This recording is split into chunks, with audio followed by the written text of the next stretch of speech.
Have you ever felt like someone walked into your life at just the right moment, as if the universe was trying to tell you something? Maybe you've met a person who felt oddly familiar, or another who pushed every button you didn't know you had.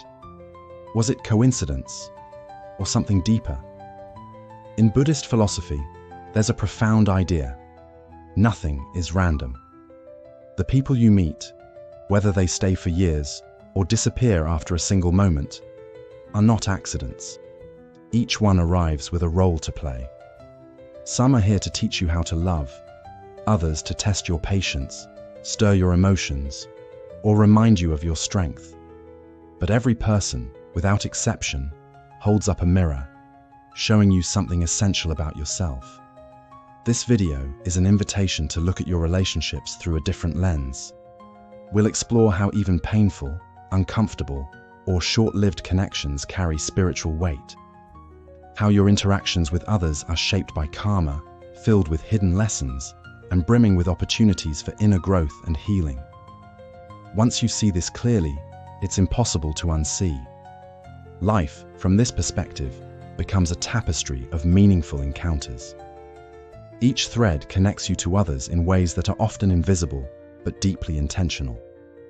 Buddhist teachings remind us that these moments are not by chance, but part of an unfolding path, shaped by causes, conditions, and karmic ties that stretch beyond what the eye can see.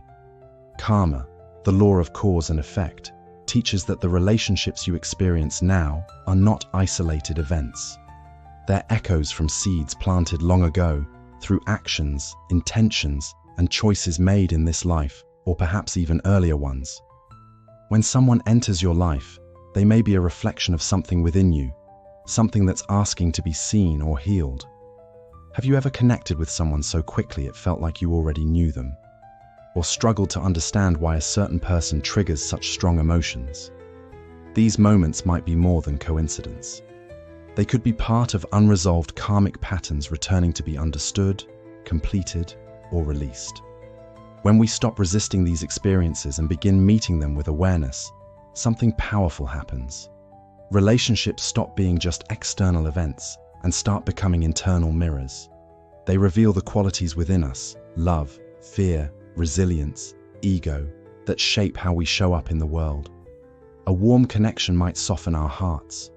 A difficult one might force us to find courage or patience we didn't know we had.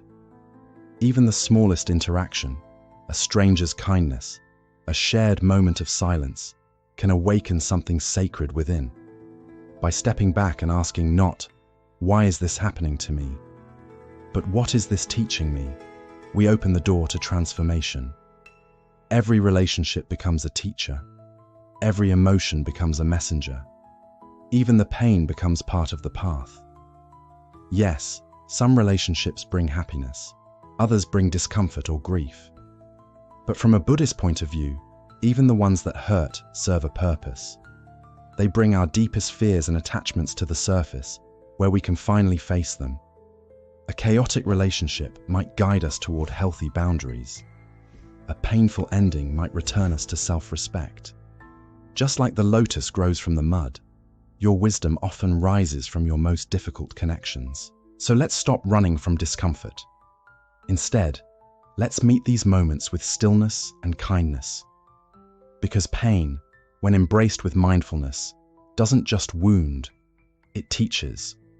And within that teaching, you may discover the next step on your journey toward awakening. One of the core teachings in Buddhism is that everything in life is impermanent, including the people we meet and the relationships we hold dear. Nothing lasts exactly as it is. Just like the changing seasons, our connections bloom, fade, and sometimes return in unexpected ways. When we cling to what is meant to change, we invite suffering. But when we let go, we make space to cherish the present for what it truly is. Letting go doesn't mean becoming cold or indifferent. It means honoring the natural rhythm of life, recognizing that not everyone is meant to stay forever. Some people journey with us for years, others cross our path for just a moment. When we understand this, we stop fearing loss and start appreciating presence. Gratitude replaces grasping. Every relationship, whether smooth or turbulent, brief or enduring, carries a karmic imprint. Sometimes we're drawn to people without understanding why, or find ourselves repeating familiar emotional patterns with someone new. In Buddhist thought, this isn't random, it's karma. But karma isn't about cosmic punishment or reward. It's about the natural law of cause and effect. Every thought, word, and action we've put into motion, across this lifetime or even beyond, sends out a ripple. Those ripples shape the circumstances we meet, including the people who come into our lives. These karmic threads are complex. Some are soft and nurturing. Others are knotted with pain and confusion. But every connection serves a greater purpose in our journey. You might be reunited with someone you once loved in another life, now returned to help you heal. Or you might meet someone who challenges you deeply, not to harm you, but to help you grow through unresolved energy seeking balance. Even the briefest of encounters can be meaningful. A smile from a stranger, a conversation that lingers in your heart. These may be karmic echoes, small reminders that you're part of something greater, part of a story still unfolding. Take Irene's story, for example. Years ago, overwhelmed and uncertain, she distanced herself from a close friend during a painful period. She never apologized, just moved on. But life had its own way of circling back. In a new city, she found herself being shut out by someone she deeply cared for. The silence felt hauntingly familiar. And then it clicked. This was karma, not punishment, but reflection. Through that pain, Irene came to understand how her past actions had affected others. Instead of dwelling in guilt or blame, she reached out to the friend she had once abandoned. That one choice became the start of healing, for both of them. Karma teaches us that relationships are not random. They are assignments for the soul. They bring us face to face with the parts of ourselves that need growth, healing, and awareness. The person who frustrates you, they may be here to help you develop patience and compassion. The one who offers unconditional kindness, a mirror showing you what love truly feels like. When we shift our view of karma from something that happens to us into something that teaches us, life begins to look different. Every person you meet becomes a messenger. Every bond becomes a lesson. The people in your life aren't obstacles or accidents. They are guides, inviting you to evolve, to forgive, and to wake up to a deeper way of being. Relationships, the role they play in awakening. Relationships aren't just chapters in your life story. They are the turning points. They're where the soul is tested, the heart is opened, and the ego is softened. In the teachings of Buddhism, every person you meet is like a mirror, revealing the layers of yourself you've embraced, rejected, or haven't yet come to understand. Think of that one friend whose presence makes you feel safe. Their kindness reflects the compassion that lives within you, waiting to bloom. Or the coworker whose criticism stings a little too deeply. Perhaps they're unknowingly stirring up old insecurities, long buried but still alive. And then there's love, that beautiful, terrifying feeling that can both awaken your deepest joy and expose your deepest fears. These moments, whether heartwarming or heartbreaking, are not detours from your spiritual journey. They are the journey. Buddhism teaches that the true path to awakening doesn't lie in escaping the world, but in fully engaging with it, with your relationships, your emotions, your conflicts, and your connections. Enlightenment isn't hiding in a silent retreat or sealed behind monastery walls. It's right here, in your daily life, in the silence after an argument, in the vulnerability of telling someone how much they matter, in the patience you practice when it would be easier to walk away. When you bring awareness to your relationships, something profound happens. You stop reacting blindly and start responding wisely. The question shifts from, "Why is this happening to me?" to, "What is this here to teach me?" That change in perspective opens the door to growth. What once felt like chaos becomes a classroom. Take Jack's story. He worked a demanding office job and often felt disrespected by his boss. Criticism came often, and it hit a nerve every time. Jack carried the weight of resentment until one day, after a particularly frustrating meeting, he paused. Through mindfulness, he noticed a familiar feeling rise within him. The judgment reminded him of a strict parent from his past. Suddenly, he wasn't just angry at his boss, he was reliving unhealed wounds. But instead of reacting, Jack began reflecting. He realized that this relationship, as difficult as it was offering him a chance to confront the pain he'd long avoided. And in doing so, he began to grow. Every person who enters your life plays a role in your awakening. They don't arrive by mistake. They show you where you're still holding on. They push you to face the parts of yourself you'd rather ignore.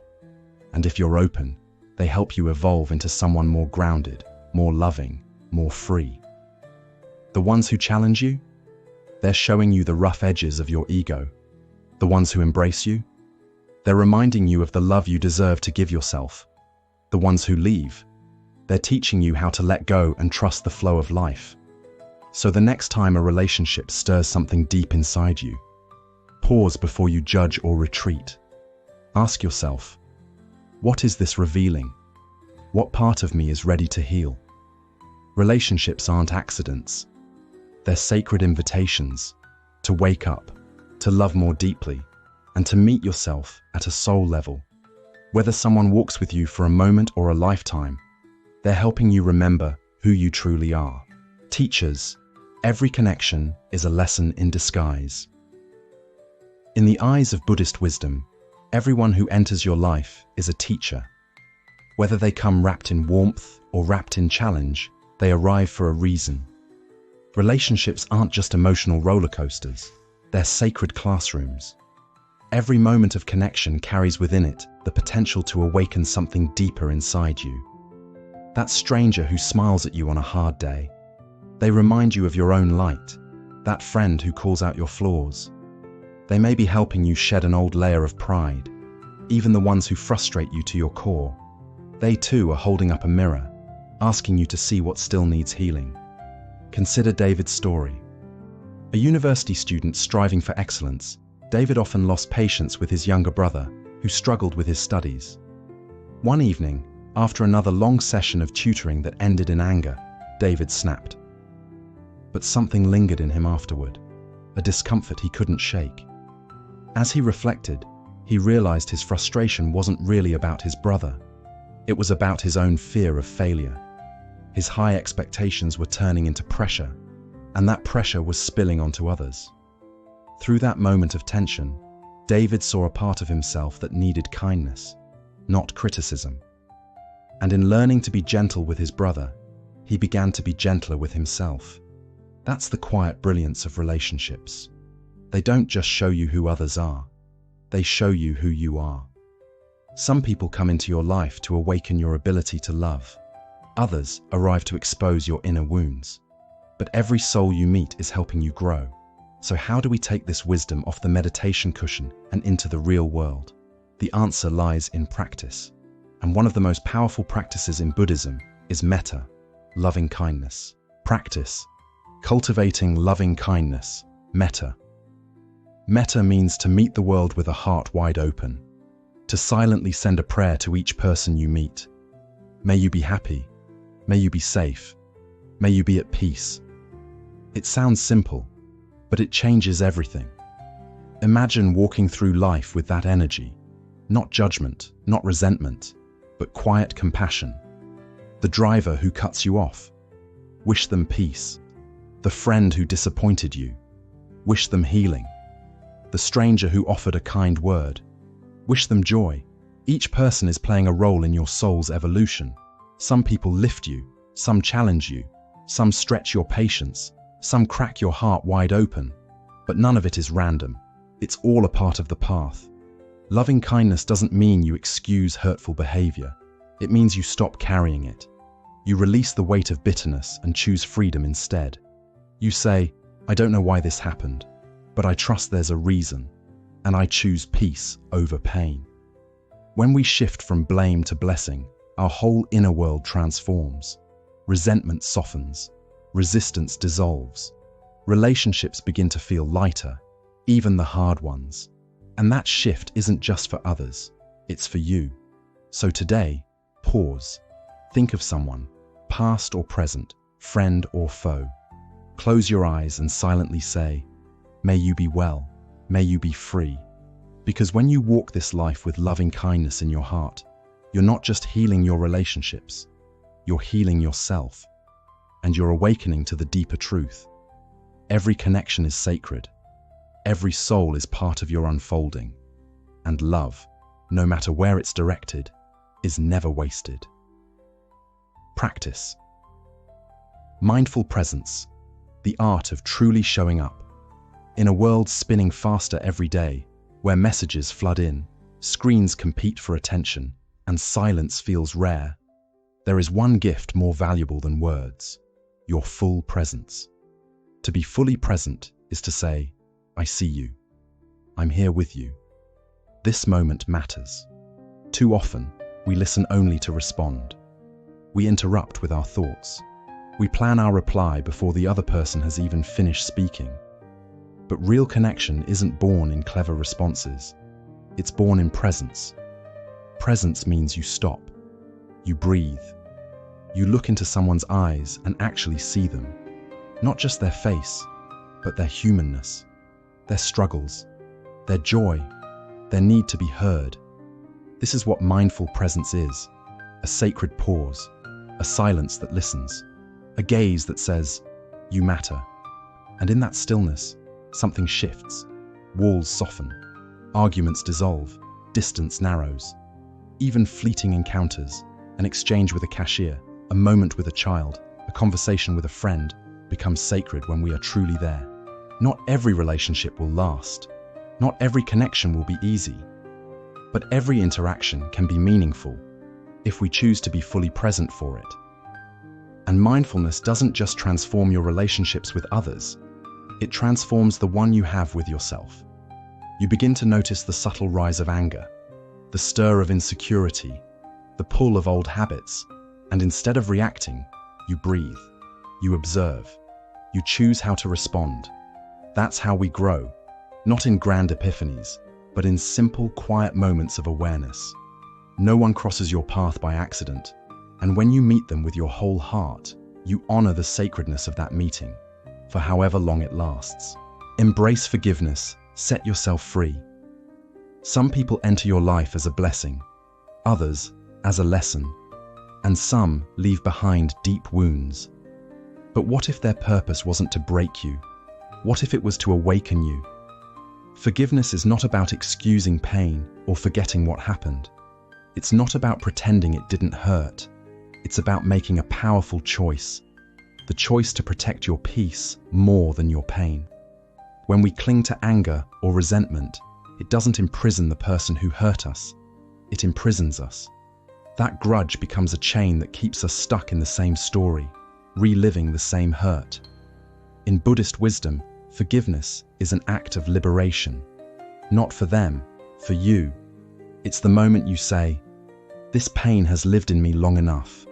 I'm ready to be free." You don't have to forget, but you can let go. You can stop letting the past dictate your future. You can open a space within yourself where peace can finally breathe again. Sometimes the people who caused us the most pain were also the ones who revealed our greatest strength. They tested our limits. They taught us boundaries.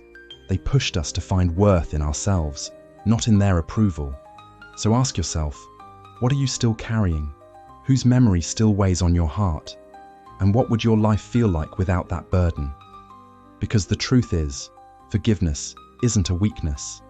It's a powerful, rebellious act of self-love. It's how you rise above the hurt, how you reclaim your joy, how you walk forward, lighter, freer, whole. Take a breath, close your eyes, and say softly, "I forgive." Not because they deserve it, but because I do. And in that quiet act, you don't just heal, you transform. Show yourself compassion, you're learning, and that matters. In this journey of connection and love, there's one person we often forget to care for: ourselves. We spend so much energy trying to be kind to others, to forgive, to listen, to love deeply. But what about when we fall short? What about those moments when we speak out of anger, when we withdraw too soon, when we hold on too tightly, or when we simply don't know what to do? It's in these moments that self-judgment can creep in. We replay the words we wish we hadn't said. We carry guilt for the times we let someone down. We wonder why we can't always get it right. But the truth is, you won't handle every relationship perfectly. You'll misunderstand. You'll react from fear. You'll let your wounds speak louder than your wisdom. And none of that means you're broken. It means you're human. Every connection, every interaction, every mistake is part of your growth. And real growth is rarely clean. It's messy. It's uncomfortable. It reveals the parts of ourselves we didn't know still needed healing. That's why compassion must start within. Not just for others, but for you. Speak to yourself as you would to someone you deeply love. Would you shame them for making mistakes? Or would you gently say, "You're doing your best, you're learning, you're growing"? That's the voice you deserve to hear from yourself. Because when you show yourself compassion, you create space to keep going, to keep loving, to keep evolving into the version of you that your soul is becoming. So the next time you feel disappointed in yourself, pause, breathe, and remember, every misstep is still part of the path. No one enters